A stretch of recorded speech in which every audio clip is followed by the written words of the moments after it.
Boa noite, irmãos. Começando mais uma Quinta com Deus. Que bênção poder estar com você participando, né? E fazendo essa nova série que estamos fazendo da pessoa de Cristo no tabernáculo.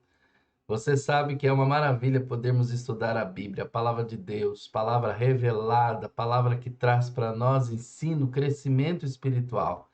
E é bom a Quinta com Deus você participar ativamente e divulgar a nossa Quinta com Deus com seus amigos, com a sua família, porque nós temos aqui estudos preciosos na palavra para o nosso crescimento espiritual. E é uma boa estar com você, né? Você que já está entrando aí no nosso canal e podendo participar conosco. É um tempo que precioso, de 1 hora, 1 hora e 15, no máximo 1 hora e meia, mas hoje com certeza você vai aprender muito, porque agora nós vamos entrar realmente no tabernáculo e a gente fez só um panorama, né, na última quinta-feira, para que você pudesse já entrar aqui no tabernáculo do Senhor. Hoje nós vamos estudar, né, o átrio, né, as cortinas do átrio. É a primeira coisa que a pessoa via, né?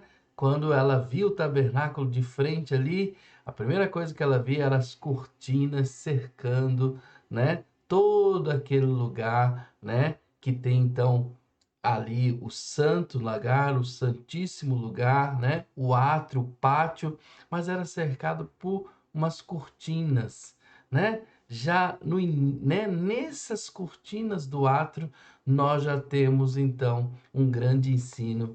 E você sabe que estudar o Velho Testamento mostra figuras, retratos, né, de Cristo, revelando seu caráter, revelando seu ministério. É importante então estudar os detalhes desse tabernáculo. Por isso que nós vamos desconstruir esse tabernáculo para construir no final, mostrando cada parte desse tabernáculo e como que isso se associa simbolicamente a Cristo nosso Senhor, né? Isso nos faz entender quando Jesus se encarnou, né? Se fez um de nós, lá em João fala sobre isso, que ele se encarnou, na verdade, ele se tabernaculizou-se, né? Ele se fez tabernáculo entre nós. Essa é a versão, né? Esse é o entendimento da encarnação de Cristo. Então, estudar o tabernáculo é entender essa tabernaculização de Cristo entre nós. Então fique conosco, participe ativamente. Eu vou orar nesse instante, vamos cantar uma música aqui junto com o nosso ministro de música, o Fagner. Em seguida, já entrar nos slides e a gente estudar as cortinas, né, que cerca o átrio do tabernáculo, tá certo? Fica conosco, vamos orar. Senhor, nesse instante eu quero orar por nós, pela Quinta com Deus, por esse estudo, pela vida da igreja, pela vida do seu povo, por esse momento que podemos entender mais sobre as coisas do Senhor, criando no nosso coração esse entendimento sobre Cristo, o Senhor, e principalmente da obra dele nas nossas vidas. Por isso, Pai, nos leva a compreender as coisas espirituais, pois essa palavra de um estudo do tabernáculo nos leva lá a Apocalipse também. E com certeza entendemos mais do caráter do nosso Salvador. Esteja conosco, nos guiando nesse estudo, nos sustentando e falando ao nosso coração, em nome de Jesus. Amém e amém. É isso aí, queridos. Deus abençoe ricamente a sua vida e Deus possa ministrar profundamente no seu coração, né? Então vamos abrir nosso coração cantando essa canção, né? Como é importante a gente lembrar do nosso Deus. Quem é o nosso Deus?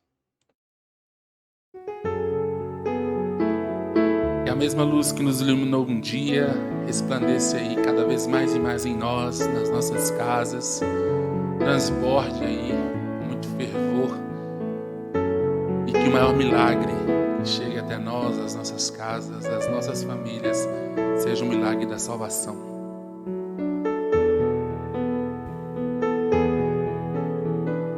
Água em vinho tornou, os olhos do cego abriu, não há outro igual a Deus. Dentro da noite brilhou, das cinzas nos fez ressurgir, não há outro igual a Deus. Cante isso comigo onde você estiver. Deus, tu és grande, és invencível, mais elevado que qualquer outro. Tu és a cura, grande em poder, nosso Deus, nosso Deus.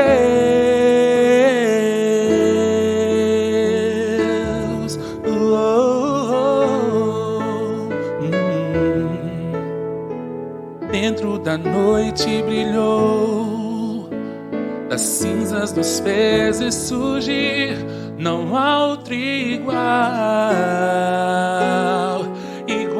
a Deus. Deus, tu és grande, és invencível, mais elevado que qualquer outro. Tu és a cura, grande em poder, nosso Deus, nosso Deus. Deus, tu és grande, és invencível, mais elevado que qualquer outro.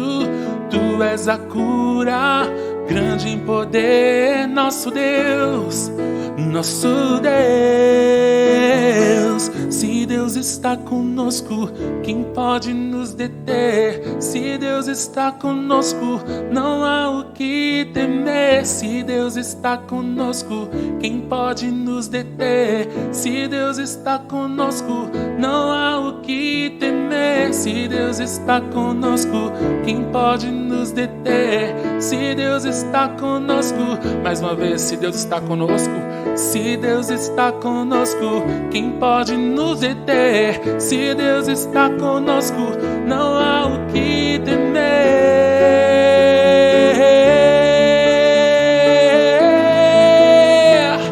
Não há o que temer.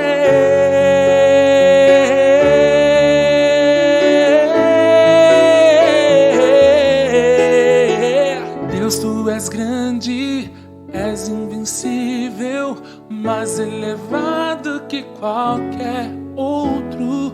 Tu és a cura, grande em poder, nosso Deus, nosso Deus. Deus, tu és grande, és invencível, mais elevado que qualquer outro. Tu és a cura, grande em poder, nosso Deus, nosso Deus. Se Deus está conosco, quem pode nos deter? Se Deus está conosco, não há o que temer. Se Deus está conosco, quem pode nos deter? Se Deus está conosco, não há o que temer.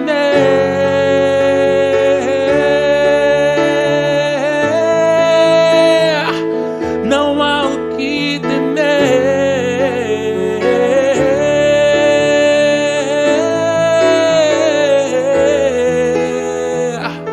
Não há o que temer, porque Ele está conosco. Amém. Amém. Que bênção poder cantar essa canção e já abrir nosso coração para o nosso estudo. Então, eu vou passar para a nossa tela de slides, né? Pegue já aí um papel, uma caneta, acompanhe com a gente, apesar que você pode assistir várias vezes, né? Vai ficar aí na plataforma mesmo do YouTube, mas é bom você acompanhar comigo aí o estudo, porque esse é o primeiro elemento do tabernáculo que nós vamos estudar. Então, vou mudar aqui para os slides, tá bom? Muito bem, você já está comigo aqui na nossos slides. Quando eu falo da cortina, olha essa figura aí ao lado para você ver, né? Que onde que está relacionada a cortina. Nossa, escapou. Escapou aqui, gente, não teve jeito, o espirro, né? Mas faz parte do processo. Não estou perto de vocês mesmo, então tá tudo bem. Mas vamos lá, vamos mostrar aqui, né? Vou mostrar aqui com um sinalzinho vermelho para você ver o que eu estou falando, né? Então, é importante você participar comigo aqui do slide. Não estou conseguindo acionar aqui. Aqui, ó. Tá vendo essa cortina aqui, onde está passando esse pontinho vermelho aqui, ó? Isso aqui que nós estamos falando, que é a cortina do átrio, tá certo? Então, aqui é a primeira parte do tabernáculo que é importante a gente mostrar aqui a importância disso, tá certo? Então, me acompanha aqui. Então, lá em Êxodo, capítulo 27, em Êxodo 38, 27 fala, né, a instrução de Moisés para a construção do tabernáculo, e o 38 é a finalização, né, de todo o tabernáculo. Então, lá no capítulo 27, ele fala como fazer, e lá no capítulo 38 mostra finalizado, ou seja, todo completo o tabernáculo, e ele repete essas mesmas orientações, confirmando que realmente foi feito da maneira que foi orientado. Então, vamos ler o texto aqui. Êxodo 27, de 9 a 12. Farás também o átrio do tabernáculo, ao lado meridional que dá para o sul. O átrio terá cortinas de linho fino retorcido. O comprimento de cada lado será de 100 côvados. Também as suas 20 colunas e suas 20 bases serão de bronze. Os ganchos das colunas e suas vergas serão de prata. De igual modo, para o lado norte, ao comprido, haverá cortinas de 100 côvados de comprimento, e as suas 20 colunas e as suas 20 bases serão de bronze. Os ganchos das colunas e suas vergas serão de prata. Na largura do átrio, para o lado do ocidente, haverá cortinas de 50 côvados.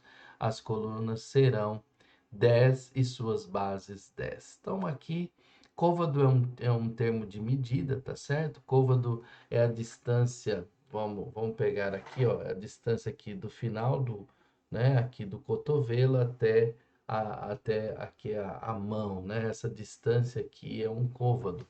Então, era um instrumento de medida. Então, muito bem. Aqui está bem orientado, né? Mostra realmente, né? Como que deveria ser feita essas cortinas do átrio. Mas aqui, irmãos, é importante que imagine você chegando e vendo o tabernáculo. A primeira figura que você tinha, a primeira imagem que você tinha, era essas cortinas, né? Então, a gente precisa entender aqui, né, que alguns elementos aqui, são 3 elementos que constituem praticamente essa cortina, elas têm um rico simbolismo para nós, segundo a palavra. Então você vai acompanhar comigo justamente essas cortinas e esses materiais, né, que foram usados na cortina e o que isso simboliza na pessoa do nosso Senhor Salvador, ok? Então, como eu disse, Êxodo 27 mostra a orientação de Moisés e o capítulo 38 de Êxodo é as considerações ali da complementação da obra realizada em perfeita consonância com as instruções recebidas. Você vai perceber que eu não vou falar justamente do lado oriental da cortina, onde é a entrada, né? Eu vou deixar para falar isso no próximo, porque a porta, o acesso de entrada, né, ao tabernáculo também estava presente nessa cortina, mas eu vou falar em especial dela porque ela é o acesso, ela é a porta, né? Ela tem detalhes nesse acesso, nessa porta, que nós vamos trabalhar numa outra quinta, né? Que nós vamos falar dessa porta, tá bom? Muito bem. Então, analisando os materiais empregados nesse tabernáculo, que vai se constituir justamente o nosso estudo dessa noite, tá bom? Então, e é isso que se aplica à nossa vida como cristão, né? Se aplica a Cristo, nosso Senhor, nosso Salvador, tá bom? Então, a primeira coisa, o primeiro elemento, o primeiro material básico que se refere aqui à cortina do átrio é o tipo de tecido, né? É a primeira coisa que a pessoa via. Ela não via os outros elementos, mas ela via o linho. O linho é o tecido, linho fino, é o tecido que reveste toda essa cortina do átrio e é a primeira coisa que a pessoa vê, né? Um linho fino. E qual que é o significado desse linho fino? Que é o primeiro material empregado nessa cortina. Então nós temos que ir lá para Apocalipse e mostrar para você. Vamos lá em Apocalipse. Olha o que diz em Apocalipse 19, de 11 a 14. Vi o céu aberto e eis um cavalo branco, o seu cavaleiro se chama Fiel e Verdadeiro e julga e peleja com justiça. Os seus olhos são chama de fogo, na sua cabeça há muitos diademas, tem um nome escrito que ninguém conhece senão ele mesmo. Está vestido com um manto tinto de sangue e o seu nome se chama o Verbo de Deus. E seguia-no os exércitos que há no céu, montando cavalos brancos com vestiduras de linho finíssimo, branco e puro. E é isso que reveste toda a cortina do átrio, linho finíssimo, branco e puro. Presta atenção aqui, tá vendo o sinal vermelho aqui, ó? Linho finíssimo, branco e puro, tá certo? Então, nós precisamos compreender justamente aqui, né? Nessa leitura de Apocalipse 19, justamente, né? Está aqui o cavaleiro, né? E seguia um exército que era no céu, montados em cavalos brancos, com vestiduras de linho finíssimo, branco e puro. Então você percebe que é, é, está vestido, né? Está vestido. E aí, se a gente for lá para o versículo 11, né? Onde está aqui, ó, viu o céu aberto e os cavalos, o seu cavaleiro se chama Fiel e Verdadeiro e julga e peleja com justiça. Com justiça. Se a gente voltar um pouquinho, só para compreendermos mais, se a gente voltar um pouquinho no versículo 6 desse capítulo 19, olha só, capítulo 19, versículo 6, voltei só um pouquinho. Então ouvi uma voz de numerosa multidão, como de muitas águas, e como de fortes trovões, dizendo: Aleluia, pois reina o Senhor nosso Deus, o Todo-Poderoso. Alegremo-nos, exultemos e demos-lhe glória, porque são chegadas as bodas do Cordeiro, cuja esposa si mesma já se ataviou, pois lhe foi dado vestir-se de linho finíssimo, resplandecente e puro, porque o linho finíssimo são os atos de justiça dos santos. Está explicado o linho finíssimo. É o que? Justamente representa os atos de justiça dos santos. E olha só, tanto o exército, né? O cavaleiro branco, o seu exército, como também, né? Como aqui o texto fala, né? Essa essa esposa, né? A esposa do Cordeiro, quem é? A igreja. Foi-lhe dada a vestir de linho finíssimo, resplandecente e puro, porque o linho finíssimo são os atos de justiça dos santos. Então, a gente precisa entender isso, como que o linho representa justiça, representa é, pureza, justiça. Por quê? Para a gente entender isso, nós temos que voltar lá no Velho Testamento e pensarmos em Isaías. Viu? Nós vamos fazer um retrospecto para você entender. Tudo bem, pastor, já entendi que o linho finíssimo representa os atos de justiça dos santos. Tá, mas que justiça é essa? Por que justiça? Justiça não é uma ação feita diante de algo, né? Que precisava ser consertado, restaurado, precisava de um ato de justiça. Mas por que um ato de justiça? Então agora nós vamos entender. Vamos lá em Isaías. Olha só o que diz Isaías 64:6. Mas todos nós somos como o imundo, e todas as nossas justiças como trapo de imundícia. Todos nós murchamos como a folha, e as nossas iniquidades como um vento, como um vento nos arrebatam. Gente, o homem, todos os atos dele não servem para efetuar a justiça sobre a sua vida, Ou seja, por isso que nós não somos salvos pelas obras, por isso que nós não conseguimos nos salvar a si mesmo, né? Nós não temos condições, porque nós somos imundos. Aí vem, então, aquilo que nós precisamos entender, por que que Jesus Cristo teve que fazer justiça por nós? Porque nós não tínhamos condições nenhuma de fazer justiça para nós mesmos. Nós não podemos nos auto-salvar, tá? Nós não temos condições para isso.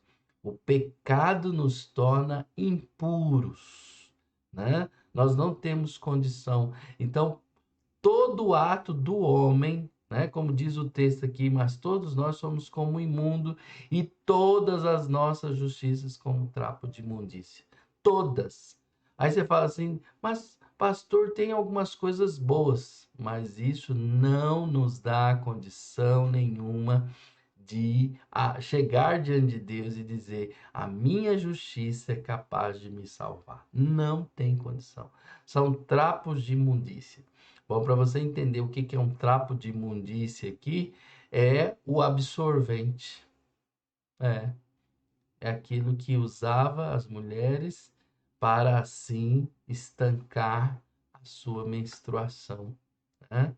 Então, veja bem, nós somos como trapo de imundícia, não serve para nada.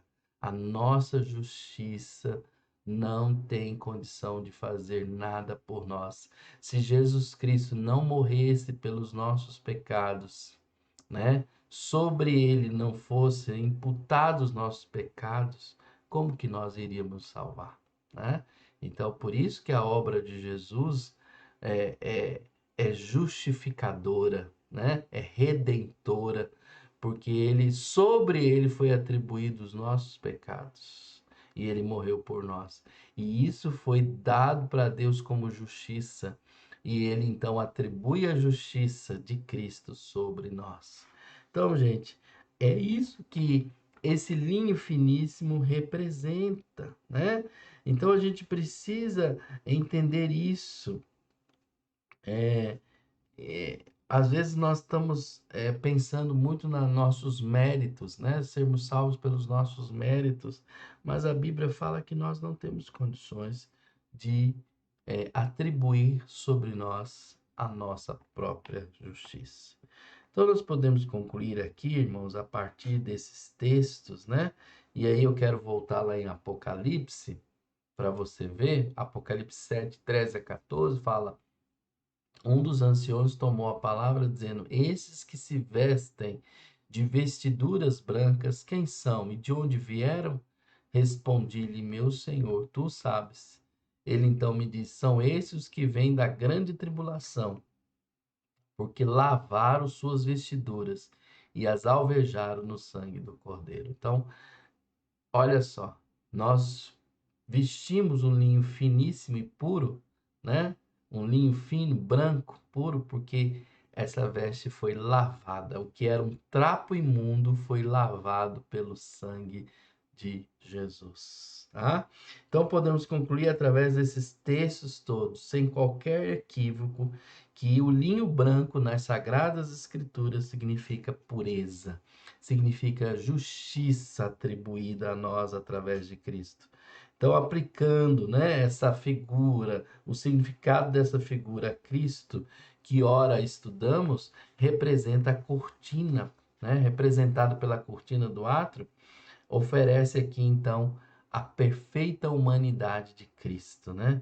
Foi esta humanidade perfeita que se destacou de forma cristalina diante de todos nós, diante de todos os seres humanos em todos os tempos, pois ele era puro, né?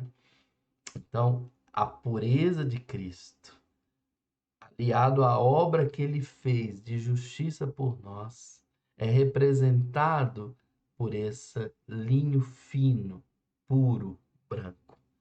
O apóstolo Paulo, ele descreve essa humanidade, né, de Cristo em geral com as palavras: como está escrito, não há um justo sequer, né?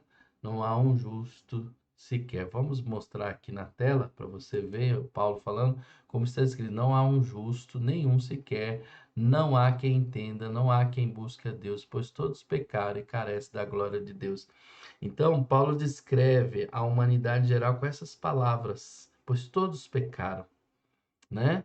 E foi por causa de Cristo, né? Cristo, o linho fino, puro, né? Essa pureza de Cristo é que nos salva, que atribui, né? Imputa sobre nós a justiça para que possamos ser salvos. Então, era exatamente a cortina de linho fino e branco que separava o povo de Israel da presença e comunhão com Deus no tabernáculo. E ao olhar para a tenda da congregação, a única coisa visível ao povo, né, era a cortina branca do átrio. É o que eles viam e é o que separava, né? Por isso que tinha que ter acesso a esse tabernáculo através dessa cortina, né? Isso significa assim, o ato de justiça trazido por Jesus. Lógico, lá no Velho Testamento, somente os sacerdotes, os levitas, né, tinham acesso ao átrio do tabernáculo, à presença de Deus, né? Mas Jesus Cristo rompeu isso, né? Quebrou, deu-nos acesso definitivo à presença do Pai. Isso nós vamos ver no decorrer dos estudos aqui do tabernáculo, né? Tudo isso. Mas o que separava o povo de Israel, né? Era justamente esse linho fino, mostrando a diferença, né? Clara da santidade de Deus. Então, sob essa perspectiva, é que o mundo olha para Cristo.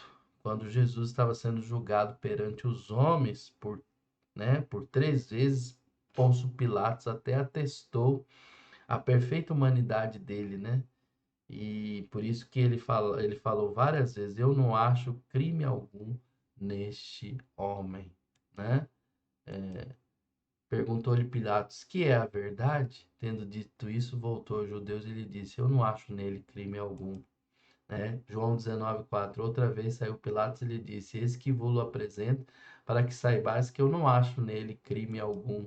E João 19:6, ao verem-no, os principais sacerdotes e seus guardas gritaram: crucifica-o, crucifica. Disse-lhes Pilatos: tomai-o vós outros e crucificai, porque eu não acho nele crime algum, né? Gente, aqui está claramente, né? Você vê na boca de Pôncio Pilatos atestado que Jesus não tinha crime algum. Ele foi para a cruz, condenado, julgado, não porque ele fez alguma coisa.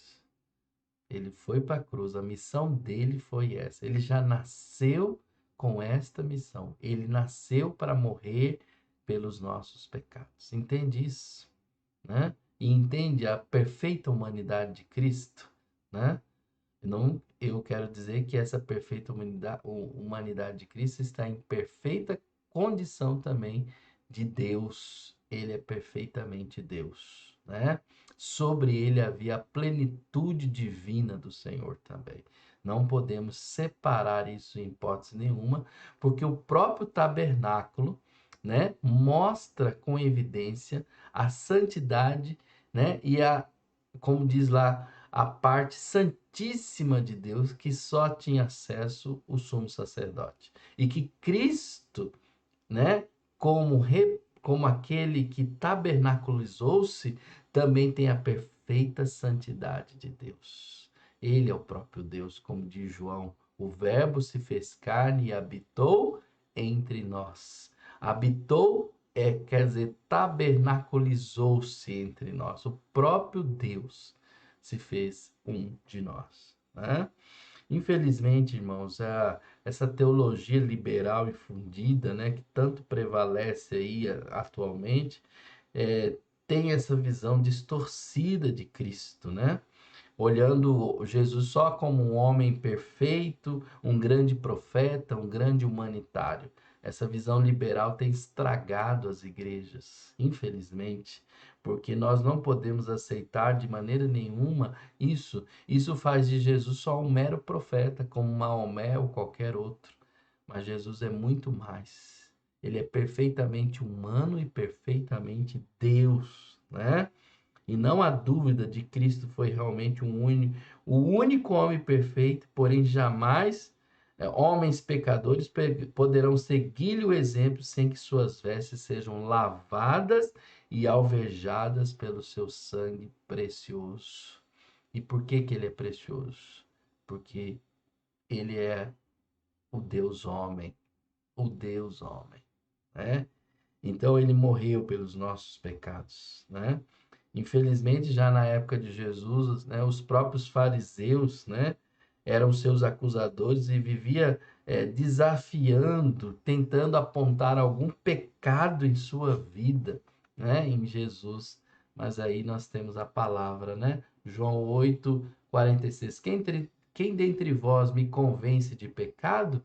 Se vos digo a verdade, por que razão não me credes? Então eles queriam de qualquer forma né, tirar todo o crédito, né?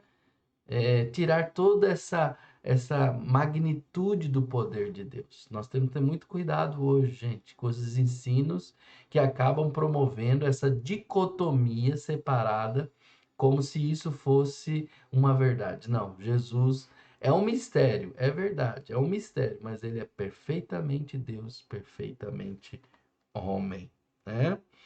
Então, é, nós temos que ser alvejados pelo sangue de Jesus para sermos salvos. E aí que está esse algo precioso, né?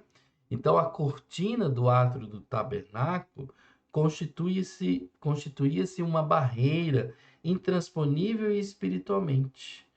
E é ainda um obstáculo que impede o homem natural de obter a comunhão com Deus, uma vez que ninguém pode aproximar-se dele, sendo isso possível somente, tão somente, pelo reconhecimento da humanidade e da divindade perfeita de Cristo. É certo que ele precisa reconhecer isso em arrependimento para, né, assim poder entrar na presença de Deus. Só Jesus Cristo é o caminho, só Jesus Cristo é a porta. Então, as cortinas separavam e mostra realmente que o homem por si só, no seu estado natural, ele não consegue, pela sua própria justiça, entrar na presença de Deus. Mas Cristo se ofereceu para quebrar essa barreira e nos dar acesso ao Pai. Por isso nós precisamos reconhecer a Cristo. Por isso que nós temos que receber a Cristo. É por isso que nós precisamos crer pela fé que ele morreu por nós, né? Pelo seu sacrifício que ele então fez esse acesso ao Pai, né? Então, é certo que Jesus Cristo, ele precisava ser perfeito, sem pecado, para ser oferecido como Cordeiro Imaculado, né? E esse sacrifício derramado na cruz é suficiente para limpar as nossas vestes, vestes de trapo de imundícia. Com o sangue de Jesus somos limpos, totalmente limpos. Então, irmãos, o preço da nossa salvação tem um preço. Foi caríssimo, pois custou a vida do Filho de Deus, o Deus homem, que veio habitar nesse mundo perverso, exatamente para esta finalidade, para morrer por nós. Mas além do linho fino, que era facilmente distinguido, visto, percebido na cortina do átrio, né? A cortina possuía ainda 60 colunas de bronze, assentadas sobre bases também de bronze, né? Nós lemos lá no texto de Êxodo. E contendo cada uma delas, na extremidade superior, uma cinta de prata. E a distância que separava era de 5 côvados, apesar de não podermos determinar com exatidão qual o comprimento de um côvado, contudo podemos, deixando de atentar para esse detalhe, mas examinar os símbolos que estão nessas questões, que é o bronze e a prata, esses dois metais utilizados na cortina. Então não vamos ficar presos à questão de distância, vamos ficar presos à questão do bronze e da prata, que possuem valores típicos distintos na Bíblia. E desde que então encontramos, né, nessa construção, nós podemos encontrar em outros textos paralelos explicação do uso do bronze e da prata. Então, considerando primeiramente o bronze, né? Vamos mudar aqui o bronze, né? Considerando primeiramente o bronze, nós já temos aqui um simbolismo do bronze. Olha só, Deuteronômio 28, 23, Daniel 10, 6, Apocalipse 1, 15 e Apocalipse 2, 18. Os teus céus, olha só o que diz Deuteronômio, os teus céus sobre a tua cabeça serão de bronze e a terra debaixo de ti será de ferro. Daniel 10, 6, o seu corpo era como berilo, o seu rosto como um relâmpago, os seus olhos como tochas de fogo, os seus braços e seus pés brilhavam como bronze polido, e a voz das suas palavras era como estrondo de muita gente. Apocalipse 1,15. Os pés semelhantes ao bronze polido, como que um refinado numa fornalha, a voz como a voz de muitas águas. E Apocalipse 2,18. O anjo da igreja em Tiatira escreve estas coisas, diz o Filho de Deus, que tem os olhos como chama de fogo e os pés semelhantes ao bronze polido. Então, aqui nos sugere, irmãos, lendo esses textos, né? E lendo principalmente Deuteronômio, que a gente acabou de ler, no contexto de Deuteronômio, entre os capítulos 15, ali, nós encontramos esse bronze sendo relacionado no contexto de julgamento, juízo e justiça. Nesse texto de Deuteronômio, mostra claramente ali, está relacionado os diversos castigos que Deus prometeu exercer sobre Israel, caso Israel não obedecesse. E aí aparece a figura do bronze. É lá que aparece aquela expressão bênção e maldição. O que vocês querem? Se for a bênção, a obediência vai trazer essa bênção. A não obediência trará a maldição. Então, o bronze está muito relacionado a isso. No livro aqui de Apocalipse que foi citado, a igreja de Tiatira, né? Mostra exatamente a descrição dos pés do Senhor em bronze polido, né? Mostrando já declaradamente o juízo sobre aquela igreja, né? Então, aqui está falando realmente de destaque a algo que vem para julgar, né? Um juízo de Deus.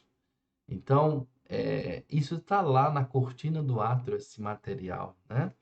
E relacionado junto com o bronze, fala como que refinado numa fornalha.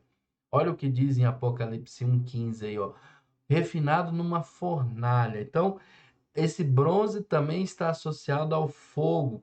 Fogo encontra-se diretamente ligado à ideia de julgamento, de juízo, né? Para exemplificar isso melhor, olha só Hebreus.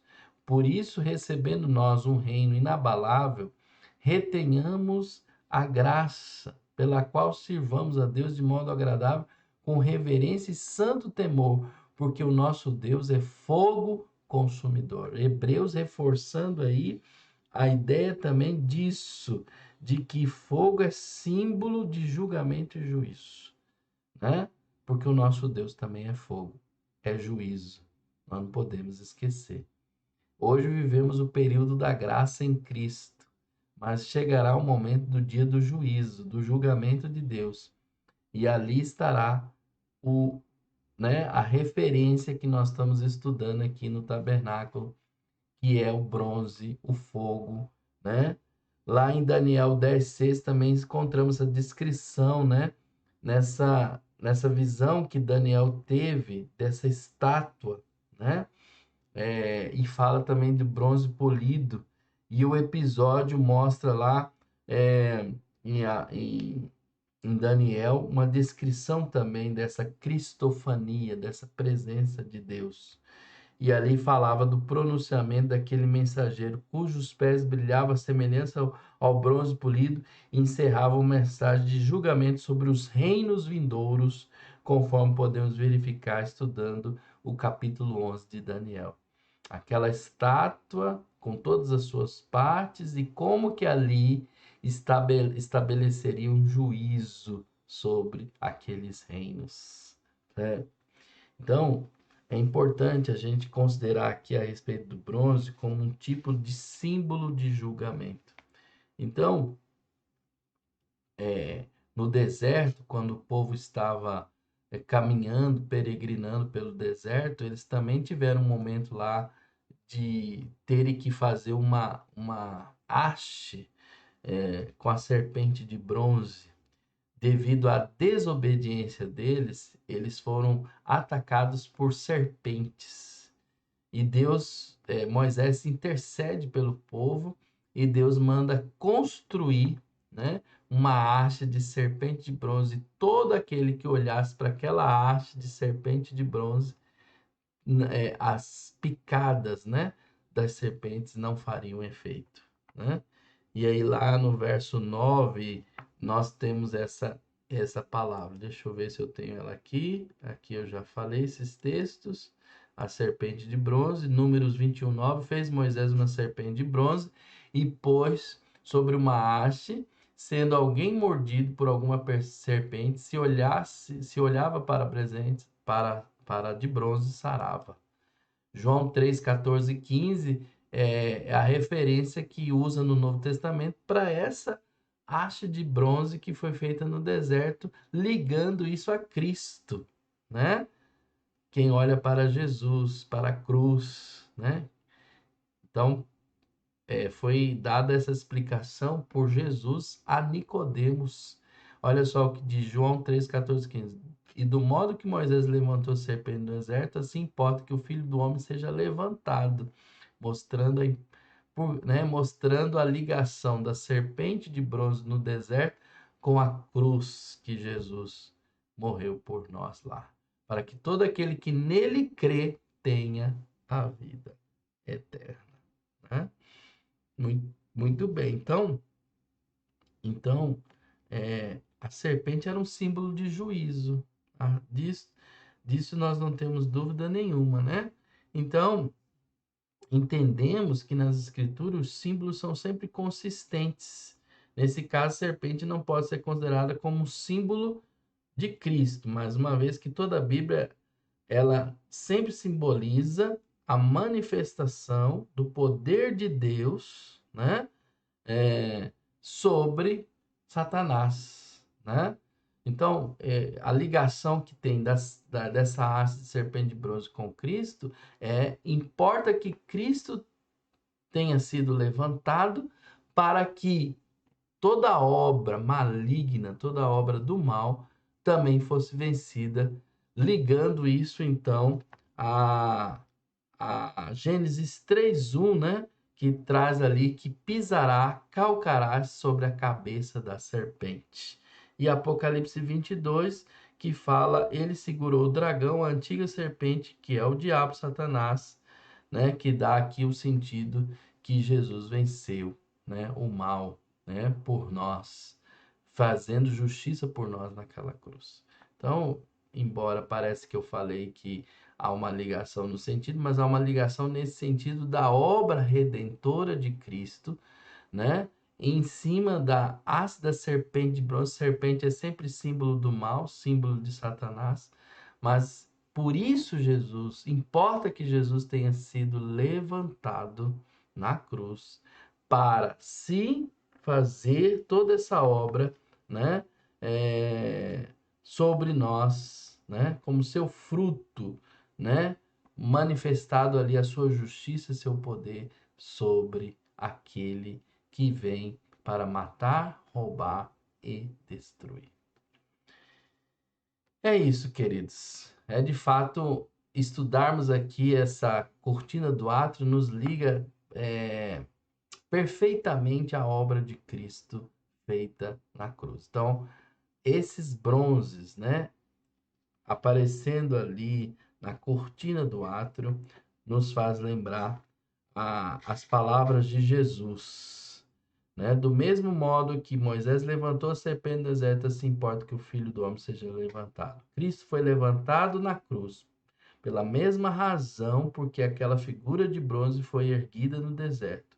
O bronze representa julgamento, a haste sobre a qual a serpente da bronze foi levantada tipifica a cruz e a serpente é tipo de pecado que Cristo tomou sobre si, como diz 2 Coríntios 5:21. Aquele que não conheceu o pecado, ele o fez pecado por nós, para que nele fôssemos feitos justiça de Deus. Então, irmãos, para encerrarmos aqui, né, que as colunas do tabernáculo, né, da cortina do átrio são de bronze, nós podemos concluir aqui justamente que de Cristo, ao quanto o fato dele ter tomado sobre si o julgamento efetuado por Deus contra o pecado, julgamento esse que merecidamente deveria ter recaído sobre nós, homens pecadores, mas que ele, né, por sua vez, morreu por nossos pecados, né? E é justamente essa condição aí de que ele não conheceu o pecado, ele fez pecado por nós para que fôssemos feitos justiça de Deus, nos dá a ideia das cortinas do átrio, né, nessa constituição do bronze, né? Mas é claro, irmãos, que isso não encerra nosso estudo aqui, porque tem um terceiro elemento, que é a prata, né? Que era usado para sustentação dos tecidos e vergas que mantinham de pé essas colunas. E esse elemento era feito de prata. Mas eu vou deixar esse elemento para a gente falar na próxima quinta, junto com a outra parte da cortina, que é a porta, tá certo? Vamos ficar até aqui com esses dois elementos, o tecido lindo e fino, que representa a justiça, e essas colunas que cercavam todo ali e que estavam, esses linhos finos estavam sustentados por essas colunas. E deixamos o elemento prata para que a gente nós vamos falar mais na próxima quinta. Que Deus abençoe você ricamente no Senhor, em nome de Jesus. Amém?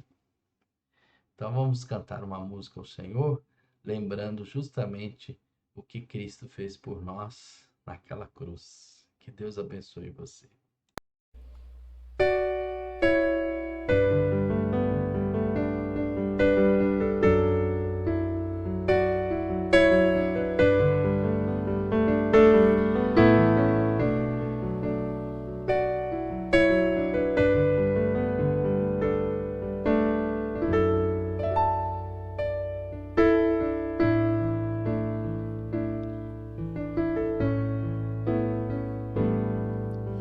Porque me deu amor de tal maneira, porque se entregou em meu lugar, eu não merecia,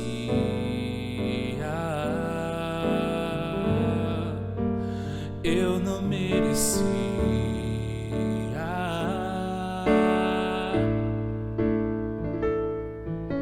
Os cravos transpassando suas mãos, os cravos transpassando os seus pés. Jesus ensanguentado morreu por meus pecados, viveu por me amar.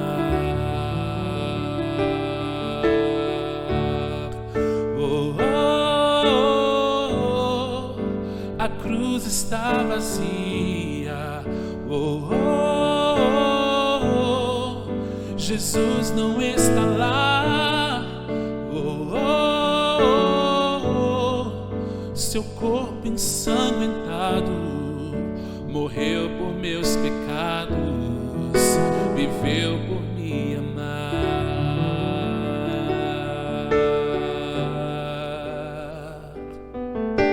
Porque me deu amor de tal maneira, porque se entregou em meu lugar, eu não merecia,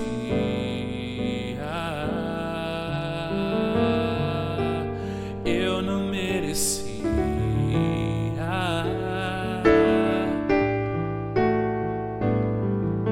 Os cravos transpassando suas mãos, os cravos transpassando os seus pés. Jesus ensanguentado morreu por meus pecados, viveu por me amar.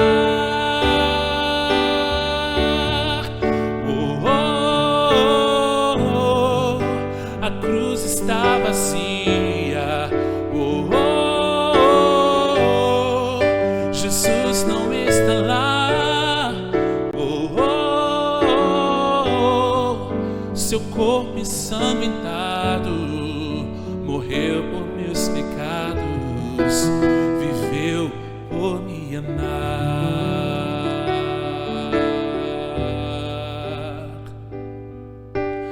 Eu sou livre para viver a eternidade com meu Deus. Sou livre para viver tudo que Ele prometeu. Jesus ensanguentado lá na cruz me libertou.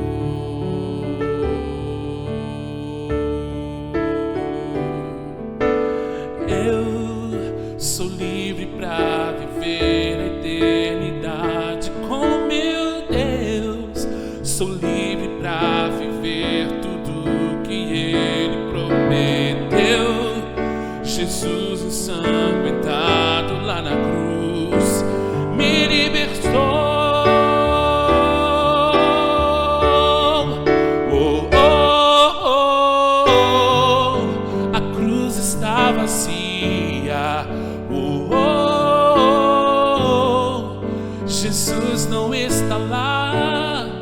Oh, oh, oh, seu corpo ensanguentado morreu por meus pecados, viveu por me amar.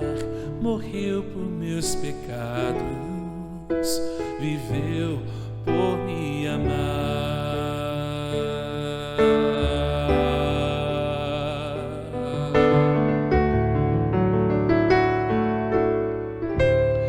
Porque Ele vive, posso crer no amanhã. Porque Ele vive, temor não há. Mas eu bem sei, eu sei que a minha vida está nas mãos do meu Jesus, que vive estar. Cante, mas eu bem sei, mas eu bem sei, eu sei que a minha vida está nas mãos do meu Jesus, que vive está.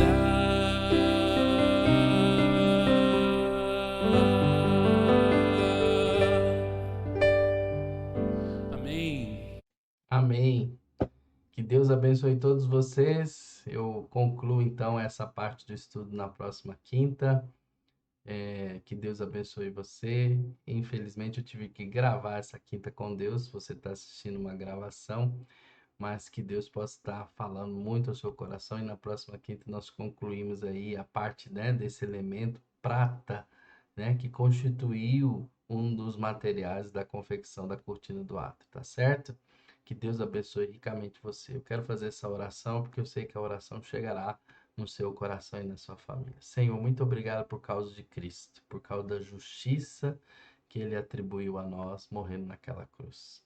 Obrigado, Deus, porque por causa da obra redentora de Jesus, nós somos livres de toda condenação. A cortina do átrio anunciava esse julgamento, mas Cristo venceu por nós, pois Ele se fez justiça por nós.